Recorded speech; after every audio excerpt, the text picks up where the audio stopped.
7 को मैं कल निकल रहा हूँ, 8 को नागपुर रहूँगा, 9 को न्यू दिल्ली रहूँगा, 10 को लखनऊ रहूँगा, 11 को कलेर में रहूँगा, 12 को अमृतसर में रहूँगा, 13 को सहारनपुर, 14 को गाजियाबाद और 15 को फिर दिल्ली आऊँगा, 16 दिल्ली में रहूँगा, 17 को राजस्थान का दौरा करूँगा, 18 को अजमेर में रहूँगा, 19 को भोपाल में रहूँगा, 20 को महाराष्ट्र करते हुए फिर मैं 21 और 22 को कर्नाटक पहुंचूंगा। ये मेरा दौरा है। नौरंग कांग्रेस पार्टी के कौमी सदर अब्दुल करीम हाशिम पीर देसाई 7 अक्टूबर से शुमाली हिंद की रियासतों के दौरे पर अमन, इत्तेहाद, भाईचारे को परवान चढ़ाने के लिए अब्दुल करीम हाशिम पीर देसाई का दौरा।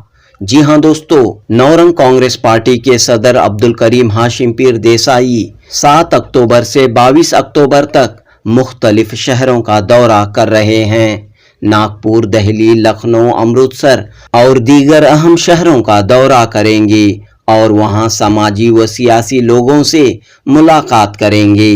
अमन और भाईचारे के पैगाम को आम करेंगे। बेंगलुरु में 6 अक्टूबर बरोज जुमा गुंटूर से आए साबिक एमएलए वेंकट कृष्णा रेड्डी ने नौरंग कांग्रेस पार्टी के कौमी सदर अब्दुल करीम हाशिम पीर देसाई से मुलाकात की। इस मौके पर समाजी व सियासी हालात पर गुफ्तगू हुई। जुनूबी news report. In future you are going to become a MLA. और किस लिए आज की मुलाकात हुई? He is a my close friend as a brother. His name C.H. Venkat Krishna Reddy, ex-MLA from Guntur, Vijayawada. He is coming for my closeness friendship. तो मैं आपका खैर मुकद्दम करता हूँ। Welcome to Venkat Krishna ji. आप गुंटूर के एक्स एमएलए हैं और मुस्तकबिल के एमएलए बनने वाले हैं। In future you are going to become a MLA. तो जब आपको हमारी जरूरत पड़ेगी तो हम आपके साथ हमेशा रहेंगे। वजह है कि आप हमारे हमदर्द हैं और हम आपके हमदर्द हैं। यह हमदर्दी जो है कौम की खिदमत होना चाहिए, यानी जनता, पब्लिक सर्विस, पब्लिक जस्टिस, तो ये हमें कर लेंगे। तो वेंकट कृष्णा रेड्डी जी गुंटूर से आए हैं। हमारे पास हर आदमी आता है अपनी छवि बनाने के लिए, रणनीति बनाने के लिए, बिजनेस के लिए और कारोबार के लिए, सियासत के लिए, हर चीज में आते हैं। तो कृष्णा रेड्डी जो है कि हमारे वेंकट कृष्णा रेड्डी जो हैं, ये मेरे खासुल खास शेख जलील के गांव वाले हैं। शेख जलील जो है हमारे पार्टी के फाउंडर सदर हैं, वो गुंटूर में रहते हैं। तो उनकी इनकी मुलाकात हुई तो वो मेरा नाम बताए। तो जैसे ही मेरा नाम सुने तो ये एक 15-20 दिन से फोन में लगातार राबिते में रहे, अब आना तब आना। तो आज वक्त मिला है, मेरे घर आए।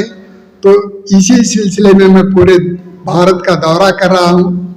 मेरा टूर 7 को मैं कल निकल रहा हूँ, 8 को नागपुर रहूँगा, 9 को न्यू दिल्ली रहूँगा, 10 को लखनऊ रहूँगा, 11 को कलेर में रहूँगा, 12 को अमृतसर में रहूँगा, 13 को सहारनपुर, 14 को गाजियाबाद और 15 को फिर दिल्ली आऊँगा, 16 दिल्ली में रहूँगा, 17 को राजस्थान का दौरा करूँगा, 18 को अजमेर में रहूँगा, 19 को भोपाल में रहूँगा, 20 को महाराष्ट्र करते हुए फिर मैं 21 और 22 को कर्नाटक पहुंचूंगा। ये मेरा दौरा है। किस मकसद के तहत यह दौरा हो रहा है? देखो साहब, मेरा मकसद जो है एक ही मकसद है, सुकून अमन, भाईचारा हिंदू मुस्लिम सिख ईसाई आपस में हैं भाई भाई, ये हम सब भाई हैं। जहाँ मैं निकलता हूँ तो मैं औलिया कराम की जियारत के वास्ते निकलता हूँ, तो ऐसे हालत में मेरे ऐसे भाई हैं जो इखलास के साथ मुझे अपना बड़ा भाई मानते हैं। तो चलो एक कौम की में एक सुकून और अमन का पैगाम जा रहा है। इस पैगाम के साथ साथ जब मुझे मिलते हैं तो हर एक ला मेरी राय लेता है, कोई बिजनेस में लेता है, कोई पॉलिटिक्स में लेता है, और कोई कारोबार में लेता है, और कोई किसान में लेता है। हर एक को मेरे पास अल्लाह मियाँ वो खजाना दिया है, और मैं बचपन से हर चीज की मेहनत किया हूँ। क्या ये दौरा आपका आने वाले पार्लिमानी इलेक्शन के लिए है? मैं पार्लिमानी इलेक्शन जो है मैं दौरा करके नहीं करूंगा, खुद पार्टियां मेरे पास आएंगे, और मैं तो किसी पार्टी से जुड़ा नहीं, मेरी अपनी खुद की पार्टी है। लेकिन मेरी पार्टी में इतनी ताकत नहीं है कि मैं 543 एमएलए जनता को ठहरा करूं। जब नहीं ठहरा कर सकता तो उनको चाहिए कि वो 543 एमपी ठहरा करे। जो पार्टी मेरा ताउन चाहेगी मैं उसे बिला शर्त ताउन दूंगा 543 सीटों पर। आप कितने एक मिनट मेरी बात पूरी करने दो। 543 पर मैं उन्हें साथ दूंगा, जो पार्टी मेरा साथ चाहिए। मेरा साथ लेने से पहले उसे वो पार्टी को सोचना होगा कि वो भाईचारा कायम करेगी, हिंदू मुस्लिम सिख कैसा एकता पर चलेगी, और वो हमको सहूलत देगी। मैं पॉजिटिव हूँ, मैं नेगेटिव नहीं। हर बात में वो उनको बदनाम करना, उनको इल्जाम देना, ऐसा मेरा काम नहीं है। मैं सिर्फ और सिर्फ मैं क्या करूंगा, अपनी जो अमन अमान के लिए जो बातें हैं वो बातें करूंगा। वो जो पार्टी सुकून अमन का माहौल चाहती है वो पार्टी का मैं साथ दूंगा 543 लोकसभा में। आप मुझे एक सवाल पूछ रहे हैं, 543 में आप कितने कैंडिडेट ठहरा करेंगे? यही सवाल तुम्हारा कर्नाटक में कितने कैंडिडेट ठहरा करेंगे, ये सवाल था। देखो भाई साहब, ये सवाल का जवाब मैं अब नहीं दे सकता। सबसे पहले बीजेपी अपने 543 लोगों को टिकट देना, उसके बाद कांग्रेस टिकट देना। अब ये दोनों टिकट देने के बाद मामला जब शुरू हो जाता है, क्योंकि एक पार्टी में कम से कम 3 तगड़े उम्मीदवार रहते जो कंपटीशन में रहते एक पार्टी में। जब कांग्रेस के साथ 30 पार्टियां जुड़े हैं, बीजेपी के साथ 40 पार्टियां जुड़े हैं, 30 जमा 40 70 है। अब 70 पार्टियों में 2 कैंडिडेट को टिकट मिलेगा।